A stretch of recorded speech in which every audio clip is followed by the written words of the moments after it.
자, 내기서를 보도록 하겠습니다. 내기. 자, 저번 시간은 내기 1강부터 7강까지 있는데 이 시간은 이제 8강. 시간 되는 대로 내기가 성경에 가장 어려운 책인데 한번 내기에 대해서 공부하도록 하겠습니다. 내기가 도대체 어떤 책인가 개요를 잘 이해를 해야 됩니다. 그 개요를 이해를 해야만이 전체가 보여요. 개요가 이해가 안 되면은 부분적으로 해석해서 잘못된 해석을 통하여 도리어 오류를 범하게 되기 때문에 개요를 전체 개요를 볼 필요가 있다. 먼저 내 얘기는 성막이 완성되고 난 이후에 주어진 거예요. 뭐가 완성됐어요?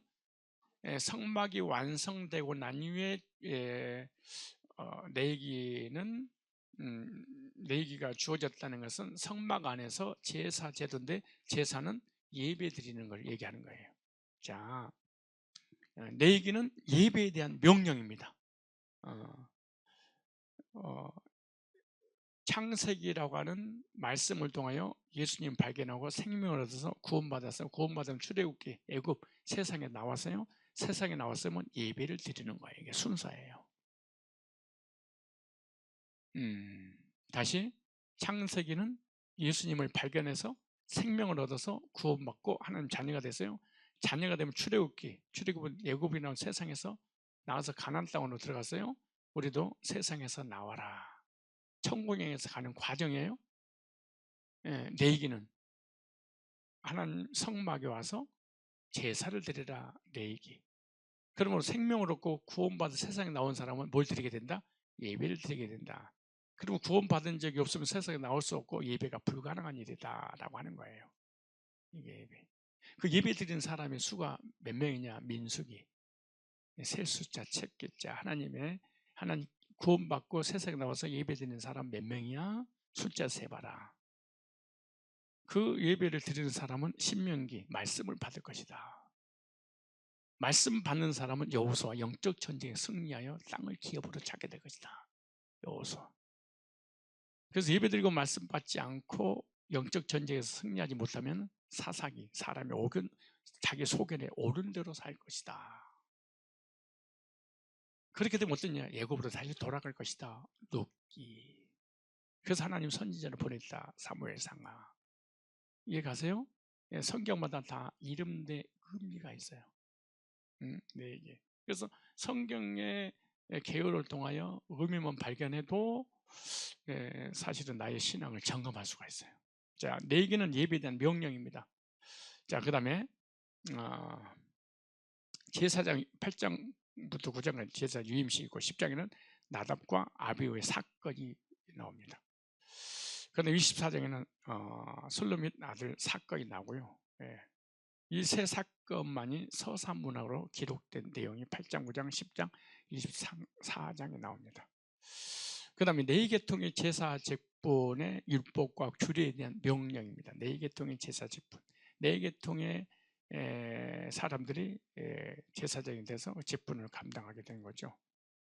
그래서 하나님을 섬기는 거예요. 히브리 7장 11절 네 계통의 제사 직분을 말미암아 온전함을 얻을 수 있었다. 무슨 말이냐? 제사라든가 율법을 통해서 구원받을 수 있었다면 백성이 그래서 율법 받았으니 어찌하여 아론의 반찬을 줬지 않고 멜기세 반찬을 줬는 별다른 제사장이 세울 필요가 있느냐? 그래서 이 제사로 안 되니까 영원한 제사를 드리려고 예수님 보내주실 거야 라고 하는 내용이에요. 그래서 내기 제사는 장차올 좋은 일의 모형이었다. 그림자였다. 모형도로 제사를 통해서 예수님을 보여준 거예요. 사람이 죄를 지면은 양을 잡아서 제사를 드리고 죄를 속잖아요. 죄를 속죄를 받게 되는 것처럼 보라 세상 죄를 지고 온 하나님 어린 양로다. 인류의 죄를 택자들이 지은 죄를 대신 짊어지고 십자가 못 박혀 피 흘려 죽으신 모형적으로 양을 이렇게 잡아서 피 흘린 제사를 드린 거예요. 그리고 양은 지금 누구를 상징하는 거예요? 예수님을. 근데 세월이 지났어. 맨 처음에는 이 양의 죽은 것을 피 흘려서 속죄 제사를 드리는 걸 보고 앞으로 언젠가 예수님 오시면 나를 위하여 이 양처럼 예수님이 십자가 피 흘려 죽으심으로 단번에 내 죄를 속죄할 거야 라는 믿음을 가지고 미래적 현실로 제사를 드린 거예요. 먼 십자가를 바라보고 언제 오실지 모르지만 십자가에서 못 박혀 죽으실 주님을 바라보고 근데 세월이 지났어. 1년, 2년, 3년, 5년, 10년, 20년 신앙생활 하게 됐어. 그러니까 예수님은 사라지고 양만 잡아서 제사를 드렸어. 그래서 하나님은 토해내버린다. 성전문을 닫을 자가 있었으면 좋겠다. 여러분도 마찬가지야. 교회 10년, 20년, 30년, 40년, 50년 교회를 다니는데 맨 처음에는 복음도 듣고 말씀도 듣고 막 이렇게 하는데 세월이 지나면서 예수는 빠져버리고 내 몸뚱이로만 앉아서 예배드려. 졸다가 자다가 기절하다가 일신하다가 딴 생각하다가 아무 생각도 없이 교회를 다녀버려. 이것을 성경의 저주다 그래. 그래서 상징을 잃어버린 예배는 하나님 받지 않아요. 뭐에 대한 상징이냐? 예수님에 관한 상징이에요. 근데 예배는 드리는데 예수가 없어. 그래서 교회가 무너져 버리는 거예요.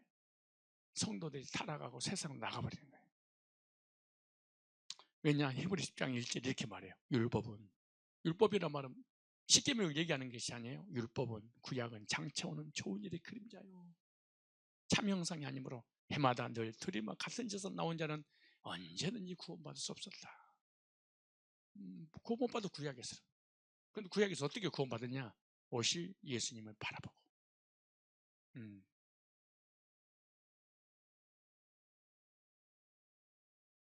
그래서 신앙생활 너무 오래 하는 거 안 좋은 거예요. 구원받고 감격할 때 얼른 죽어버려야 돼. 그러면은 하나님 혼나지 않지. 왜 죽어버렸으니까. 근데 구원받았다 하면서 그런 감흥이 없어. 복음을 전해도 예수님 얘기해도 천국 얘기해도 아무 가는 거야.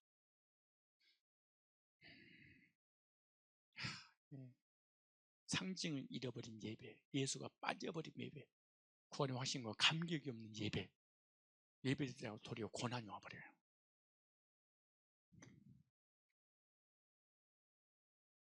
자, 두 번째, 성경 해석의 원리. 내기를 어떻게 해석할 건가? 원리가 있어요. 내기의 제사는요, 구약에는 제사, 신약은 예배, 예배에 대한 모형이었다. 뭐에 대한 모형이었어요? 예배. 두 번째, 그리스도의 십자가의 구속의 모형이었다. 그게 다 구약도 누가 관한 얘기예요? 예수님에 관한 이야기였어요. 세 번째, 성도의 구원에 관한 모형이었다.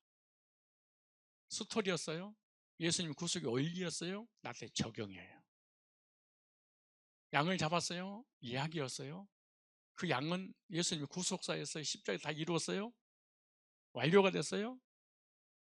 구속사예요? 그 나한테 적용됐어. 내가 구원이에요. 자, 그리고 성도는 구원받아서 어떻게 하냐? 어떤 삶을 살아야 될 것인가? 삶에 대한 모형이에요. 이거 순서가 하나만 빠졌다. 2단. 하나만 빠졌다. 율법주의. 하나만 빠졌다. 방종주의 구원파. 성도의 구원의 모형은 구원이 전부입니다. 그런데 삶이 없어. 이거 구원파라고 그래요. 방종주의.